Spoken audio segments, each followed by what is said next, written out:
امریکہ کے نئے وزیر خارجہ مائک پومپیو مشرق وسطی کے دورے کے دوران ایران کے خلاف سخت موقف کا اعادہ کر رہے ہیں۔ اردن میں ایک پریس کانفرنس کے دوران انہوں نے ایران کے بارے میں ٹرمپ انتظامیہ کا موقف بیان کیا۔ ہم دونوں ممالک کو معلوم ہے کہ ایران سے خطے کو کس طرح کے خطرات لاحق ہیں۔ آج صبح ہمیں موقع ملا کہ ہم بات کریں کہ کس طرح ایران کی مہلک کارروائیوں کا مقابلہ کر سکیں، اور اپنے اتحادیوں کے ساتھ ہم نے جوہری معاہدے کے حوالے سے بھی بات کی ہے۔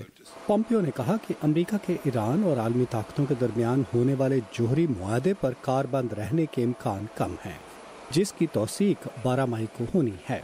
صدر ٹرمپ ایران جوہری معاہدے کے مخالف ہیں۔ سعودی عرب اور اسرائیل دونوں امریکہ کے اس موقف پر خوش ہیں۔ پومپیو کہتے ہیں کہ وقت تبدیل ہو گیا ہے۔ ماضی کی انتظامیہ کے برعکس ہم ایران کی دہشت گردی کے حوالے سے دسترس کو نظر انداز نہیں کر سکتے۔ وہ یقیناً دنیا میں دہشت گردی کی سرپرستی کرنے والا سب سے بڑا ملک ہے، اور ہم پرعزم ہیں کہ ایٹمی ہتھیار اس کے قبضے میں نہ آئیں۔ اسرائیل کے لیے یہ بات تسلی کا باعث ہے کہ امریکہ ایران کے جوہری پروگرام کو خطے کی سالمیت کے لیے خطرہ سمجھتا ہے۔ نیو یارک ٹائمز نے اپنی ایک رپورٹ میں کہا ہے کہ سعودی عرب کے دورے میں مائک پومپیو نے سعودی عرب پر زور دیا ہے کہ وہ اپنے ہمسایہ ملک قطر کے خلاف پابندیاں ختم کرے۔ ندیم یعقوب، اردو VOA، واشنگٹن۔